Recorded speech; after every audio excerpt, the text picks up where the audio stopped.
octubre de 2017, Cataluña organizó un referendo por la autodeterminación sin el consentimiento del Gobierno de España.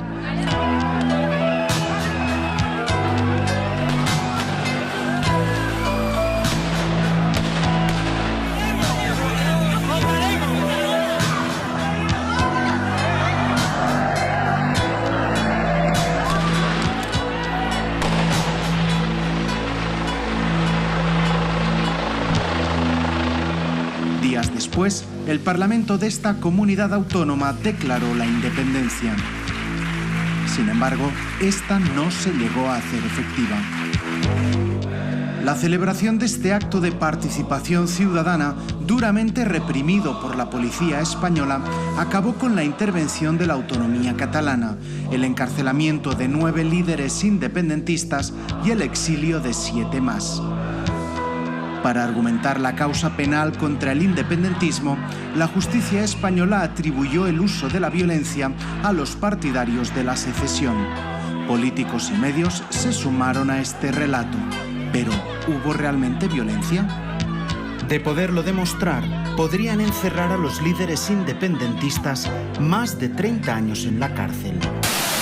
Desde la destrucción de 3 coches de la Guardia Civil, los diferentes actos de intimidación y de escraches a la policía y a la Guardia Civil en los lugares donde pretendían habitar, hasta los propios hechos ocurridos el 1 de octubre con una resistencia a veces activa de una multitud de personas, son actos de violencia, no son actos de normalidad ni actos pacíficos como se ha querido vender. Es probable que jurídicamente no hayamos sido capaces, o el Tribunal Supremo no haya sido capaz de construir una instrucción que lleve al delito de rebelión. Ahora, ¿alguien en esta mesa tiene claro que lo que ocurrió en los días previos al 1 de octubre no fue una rebelión? Pero, ¿hubo realmente violencia? Ante esta idea de no romper la unidad de España, ¿no?, ha sido muy fácil que se instaurara un relato de la violencia, que además es un relato manipulado, ¿no?, porque muy bien sabemos que no hemos tenido situaciones de violencia. De hecho, yo creo que el relato de la violencia siempre es el relato que usa el poder para reprimir la protesta, ¿no?, y para reprimir de alguna forma la disidencia política. El relato de la violencia es un relato que se está intentando utilizar para imputar a activistas y políticos, pero también para imputar a miembros de la sociedad civil que lo que están haciendo es una resistencia pacífica frente a un legítimo ejercicio como es el derecho de participación política.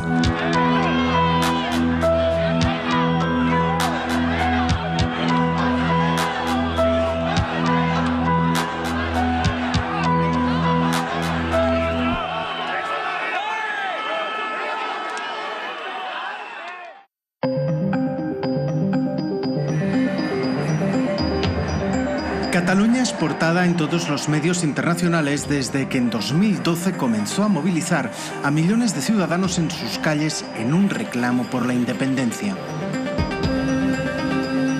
Un sentimiento identitario profundamente arraigado al territorio, así como la recentralización de España, liderada por las élites políticas de Madrid, fueron las principales causas del crecimiento del secesionismo, una opción política que cuenta, sin embargo, con por lo menos 3 siglos de vida. Ante el reclamo masivo de unas movilizaciones históricas en Europa, los dirigentes políticos catalanes recogieron el guante de la voluntad de muchos y empezaron a trabajar para la celebración de un referendo que revelara si en Cataluña hay una mayoría a favor de la autodeterminación o no. O referéndum o referéndum. Tras pedir la autorización al Gobierno de España para celebrarlo y que éste lo denegara hasta en 18 ocasiones, y después de una consulta popular en 2014, Carles Puigdemont optó por celebrarlo de forma unilateral y vinculante. Voleu que Catalunya sigui un estat independent en forma de república? La fecha de la convocatoria electoral fue el 1 de octubre de 2017. Al gobierno de Mariano Rajoy no le gustó nada. A los catalanes unionistas tampoco. A medida que se acercaba la fecha, había más tensión.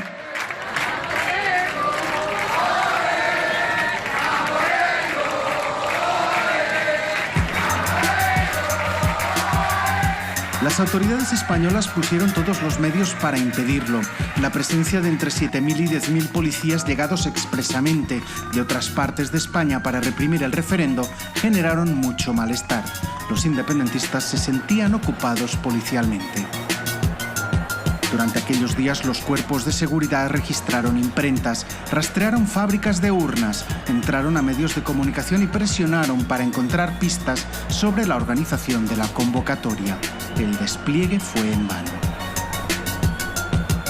Cuando faltaban 10 días para el referendo, en una gran operación, la Guardia Civil registró varios departamentos de la Generalitat y detuvo a 16 cargos políticos. Esto provocó la indignación de una parte importante de la ciudadanía, harta de ver cómo el aparato judicial y policial del Estado trataba de impedir el referendo. Y aquí es donde comenzó el relato de la violencia. Aquel día, la intervención policial provocó numerosas concentraciones espontáneas en la calle. La principal fue ante la sede del Departamento de Economía. El unionismo acusó a los independentistas de impedir que los agentes de seguridad trabajaran con normalidad. Centraron sus miradas en cómo quedaron los coches de la Guardia Civil aparcados delante del edificio después del registro. El aparato mediático del Estado español fue el primero en contar el relato de la violencia. Los líderes políticos también se sumaron a la tesis rápidamente. Es evidente que hubo obstrucción a la justicia, es evidente que hubo estragos, es evidente que hubo asedio a la autoridad judicial. Es que lo que sucedió el 20 de septiembre no era una manifestación pacífica. Y la jueza, evidentemente, aplica las leyes. Pacíficas, no. Ya está bien, ¿no? Es decir, hay que decir que no eran pacíficas, eran violentas. Es porque, hombre, 3 coches de la Guardia Civil no se destrozan por arte de magia, sino porque ha habido una actitud violenta. Días después, la juez de la Audiencia Nacional, Carmen Lamela, envió a cárcel preventiva a Jordi Sánchez y Jordi Cuixart, presidentes de la Asamblea Nacional Catalana y Òmnium Cultural respectivamente, acusándolos de haber orquestado las protestas.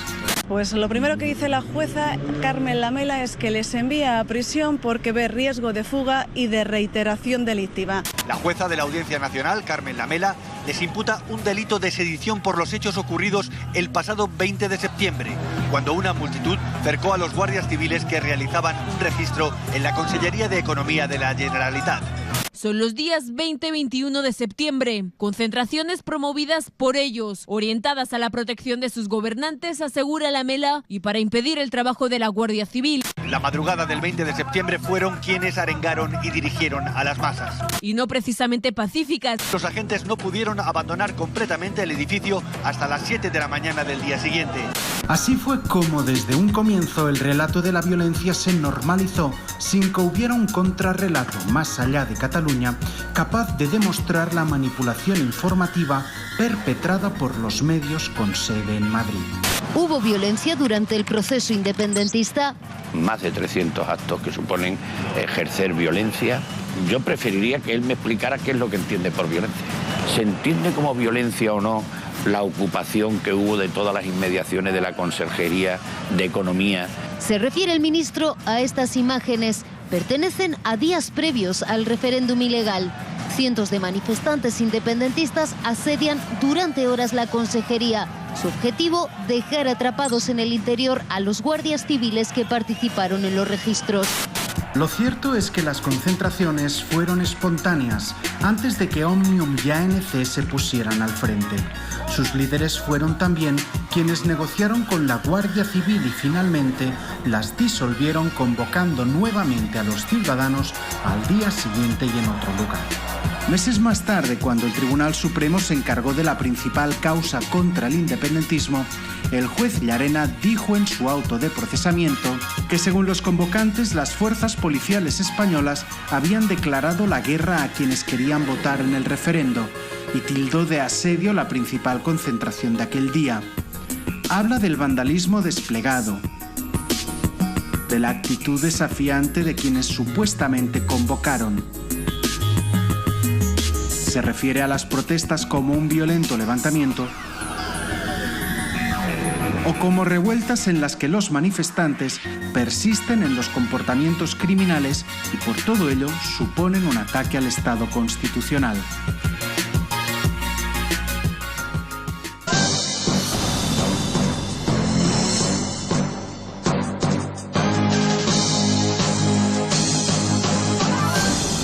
Es evidente que el auto no se sostiene.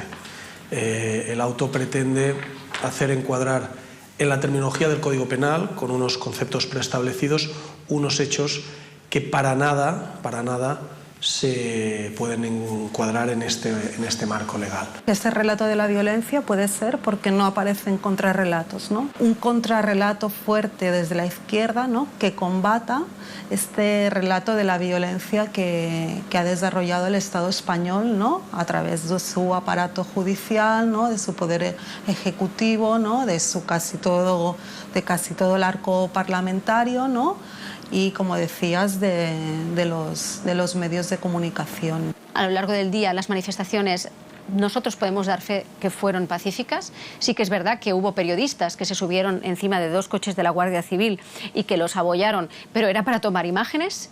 Y después recuerdo que cuando, pasadas las 12 de la noche, llegué a casa, puse el canal de 24 horas de información y en directo vi cómo Jordi Sánchez y Jordi Cuixart, los líderes del movimiento cívico, estaban llamando a la gente a que se fuera a su casa. Me pasó una escena increíble, que es que un manifestante me llevó hasta la puerta de uno de los coches de la Guardia Civil y me abrió literalmente la puerta de delante, ¿no?, del conductor del coche. Y me dijo que los 2 coches estaban abiertos. Por la tarde, a la prensa nos llegó la noticia que los coches no solo estaban abiertos, sino que estaban cargados de armas y munición. ¿A quién se le ocurre dejar armas en el interior de un coche policial abierto? ¿Hasta qué punto eso es un olvido o es una provocación? Podía haver passat qualsevol cosa, però no passó. Ara mateix el president de l'Assemblea Nacional, Jordi Sánchez, i també el president d'Òmnium Cultural, Jordi Cuixart, s'han enfilat a sobre d'un dels cotxes de la Guàrdia Civil. Los señores conocidos como Jordis no han cometido ninguna conducta tipificada en el Código Penal. Los Jordis son los primeros que entran en prisión y los primeros que se les imputa rebelión. Bueno, esto es una reacción del aparato judicial del Estado frente a la no capacidad de detener la realización del referéndum y por tanto se tiene que imputar a alguien y se tiene que sancionar a alguien y se tiene que sancionar a alguien e intentar sancionar a alguien de movimientos sociales. ¿Por qué? Porque esto es fruto de que compartas o no compartas una voluntad de la sociedad de participar en un referéndum. El papel de ellos fue de gestionar a la masa de gente para que se tranquilizara y alertar que cualquier persona que causara incidentes fuera aislada por el resto de manifestantes, que por suerte no pasó, ¿no? Se subieron al coche de la Guardia Civil precisamente para, y esto está grabado, los medios de comunicación que han querido lo han emitido así, sin tergiversar las imágenes, se subieron para solicitar a la gente que abandonara el lugar, que se retiraran, que la convocatoria había sido un éxito y que ya se podían retirar, no para incitar a las masas a ningún acto ilegal o tumultuario, que es la palabra que se está utilizando, dado que es la única que cabía en el Código Penal.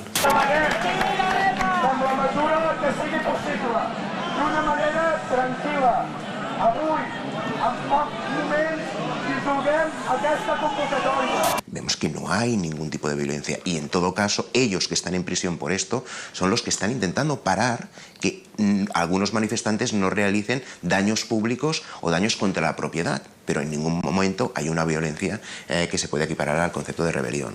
No me gusta que la gente suba encima de los coches de la Guardia Civil y que haya un riesgo de que alguien pueda abrir una puerta de un coche con armas en el interior. No me gusta, pero eso no es violencia. Meses más tarde supimos que el relato de la violencia comenzó a construirse antes de las protestas. Así lo reflejó uno de los abogados de Carles Puigdemont en la televisión pública catalana. Antes de la presentación de la querella y antes del 1 de octubre y antes del 20 de septiembre, el fiscal señor Massa, según documentación que nosotros hemos descubierto en el procedimiento alemán, ya estaba investigando al gobierno de Cataluña. Eso está documentado. ¿Por qué? Porque el juez Llarena, cuando se desesperó y mandó toda la documentación a Alemania, se le colaron unos documentos que parece que no deberíamos de haber visto. Clar, però l'1 d'octubre ja estava anunciat. Sí, pero incluso antes. Porque mi pregunta es, ¿cómo se puede estar investigando una sedición del 20 de septiembre, por ejemplo el 14 de septiembre, si no se ha producido, o una rebelión del 1 de octubre, el 14 de septiembre, que es hasta donde tenemos documentación? El día que tengamos toda la documentación, tal vez la historia se va a escribir de otra forma, ¿no? El 1 de octubre llegó. Ante las amenazas de cerrar escuelas y retirar urnas, miles de ciudadanos se concentraron desde muy temprano ante los centros electorales. Pero los refuerzos policiales reunidos en Cataluña se presentaron pronto ante los colegios y trataron de impedir la convocatoria a través de la fuerza. Las imágenes de las cargas dieron la vuelta al mundo.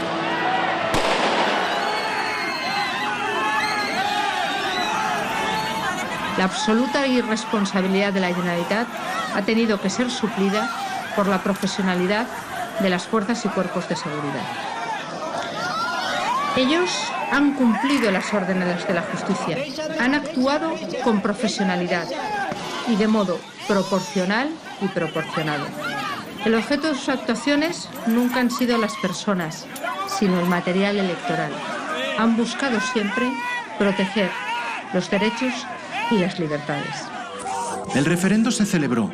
Varias decenas de ciudadanos anónimos, de forma clandestina, habían logrado entrar las urnas a Cataluña sin que se supiera de dónde venían y las guardaron en casas particulares. Aquel éxito de convocatoria supuso un revés al Estado español, que vio con impotencia cómo, a pesar de la represión, más de 2 millones de ciudadanos votaban a favor de la libertad. Las primeras reacciones fueron las de negar lo evidente. Hoy no ha habido un referéndum de autodeterminación en Cataluña. Hoy no hemos asistido a ninguna suerte de consulta, sino a una mera escenificación. La justicia consideró que el referendo podía significar una escalada de violencia, con brotes importantes de enfrentamiento, y que por lo que aportaba a la seguridad, se debía eludir la votación del día 1 de octubre. Pero la violencia que hubo fue la policial. ¿En qué cabeza cabe que alguien pueda asumir políticamente una imagen que sea un policía pegando a una señora mayor protegiendo una urna? ¿En qué cabeza cabe? Bueno, pues cabe. En la cabeza de Mariano Rajoy, en la cabeza del ministro Zoido, cabe que se puede pegar a gente porque quieren votar en un referéndum que podían haber desactivado de 1000 maneras.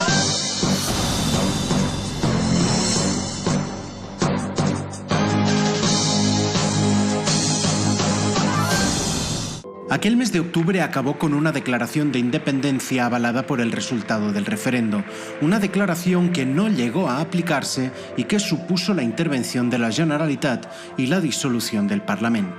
9 personas acabaron en prisión, entre ellos el vicepresidente catalán Oriol Junqueras, y 7 más marcharon de España para buscar el paraguas de la justicia europea, entre ellos el presidente Carles Puigdemont. Europa les acabaría dando la razón. Pero el relato de la violencia estaba plenamente instaurado en la sociedad española, gracias a la cual se podían activar los delitos de sedición y rebelión del Código Penal. Es lo que pretendía el juez Llarena.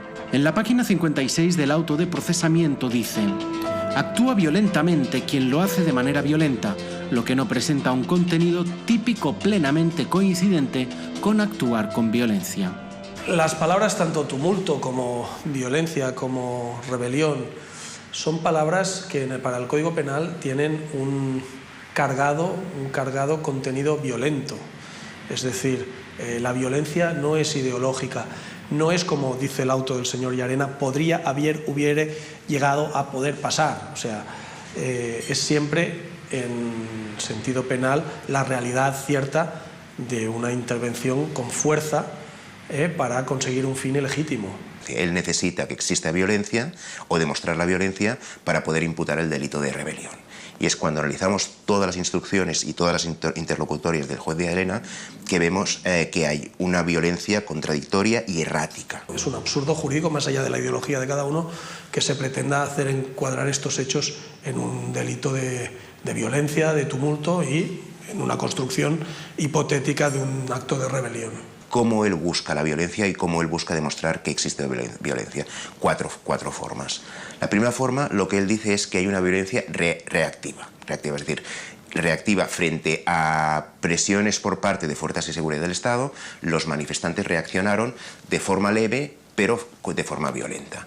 La segunda forma que él busca es una violencia que es una violencia intimidatoria. Dice, no hace falta que existan lesiones para que exista violencia, sino como una masa enfervorecida salió a la calle, esto intimidó y ahí él intenta demostrar la violencia por este aspecto. Otra tercera forma de violencia que él intenta encontrar es la violencia sin violencia, la violencia incruenta. Él dice, cuando se juzgó por el golpe de Estado del 23 de febrero del 81 en España, el golpe de Estado de Tejero, se fue al Congreso con armas, no hubo violencia, pero pudo provocar violencia. Y la cuarta forma, él lo que dice es, de todas las manifestaciones que se han hecho de la independencia del 11 de septiembre, manifestaciones que recordemos fueron pacíficas, esto ya fue el germen de una violencia que estaba latente. Entonces, la importancia de la sedición es alzarse públicamente frente a actuaciones de autoridades públicas por dos vías, fuerza o por vías no legales. Fuerza no hay, ¿por qué? Porque si hubiera fuerza sería rebelión, y hemos dicho que no hay rebelión. Y por vías no legales lo que implica es oponerse a que determinados funcionarios públicos pudieran, por ejemplo, el día del registro en la Consejería de Economía, pudieran realizar este registro. Bien, esto por vías no legales es ejercer el derecho a manifestarse. Y por tanto lo que vemos es que se ejerció el derecho de manifestación. Si en ese momento ahí hubieron incidentes, ¿a quién son atribuibles esos incidentes? No son a los organizadores, sino son a las personas que provocaron estos incidentes, ya sean daños, ya sean lesiones, etcétera, etcétera. El relato de la violencia perpetrado por el Estado español fue desmontado completamente cuando Alemania, durante el proceso de extradición de Carles Puigdemont, advirtió contundentemente que no había habido violencia alguna durante la carrera soberanista catalana. Una tesis compartida por Bélgica meses atrás en el marco de las euroórdenes dictadas por Llarena contra los independentistas exiliados.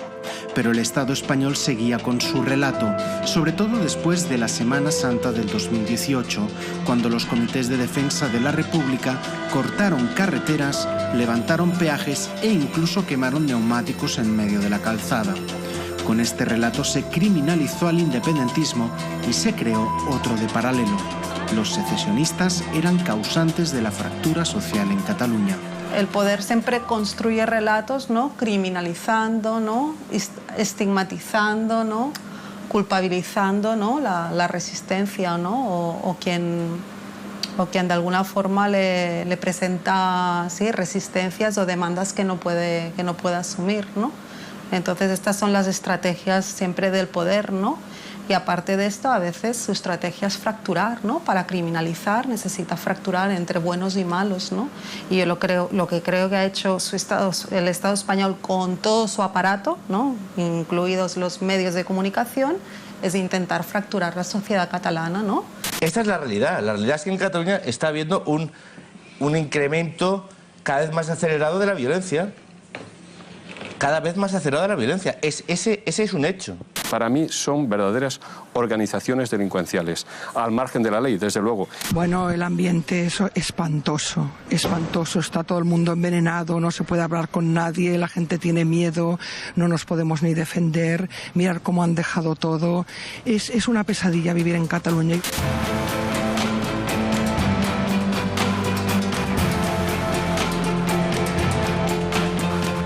En Cataluña surge todo otro relato, ¿no?, que lo que plantea es que las leyes y la propia Constitución se pueden cambiar y se pueden transformar, y que por lo tanto democracia también es escuchar las demandas de los movimientos y de la ciudadanía y transformar la ley, que esto también es democracia. Es un sentimiento de que la transición española ha dado todo lo que podía dar de sí, que la reforma del Estatuto de Cataluña, que se hizo democráticamente, que pasó por las Cortes, pasó por el Congreso, pasó por el Senado, se votó en referéndum en Cataluña y después se cargó el Tribunal Constitucional, eso había llevado a un punto de no retorno en las relaciones de Cataluña con el Estado, y eso debería repensarse. Y ante la inmovilidad, la judicialización del proceso y una actitud no tanto inmovilista por parte del PP y de Rajoy, sino casi de pasividad agresiva contra las demandas de Cataluña, que ahí debía hacerse algo. El relato de la violencia persiste, pero solo ha servido para dejar al descubierto las intenciones del Estado. La causa contra los encarcelados se mantiene en pie y en otoño de 2018 se sentarán en el banquillo de los acusados. Pueden caerles hasta 30 años de prisión. Todos ellos se muestran escépticos ante un juicio justo. Analistas y politólogos advierten otro otoño de alta tensión, pero la consigna entre ciudadanos independentistas es clara: no caer en las provocaciones y seguir saliendo a la calle de forma pacífica y con una sonrisa en la cara. Solo así pueden sostener la que, según ellos, es una revolución radicalmente democrática y con un mensaje profundamente universal.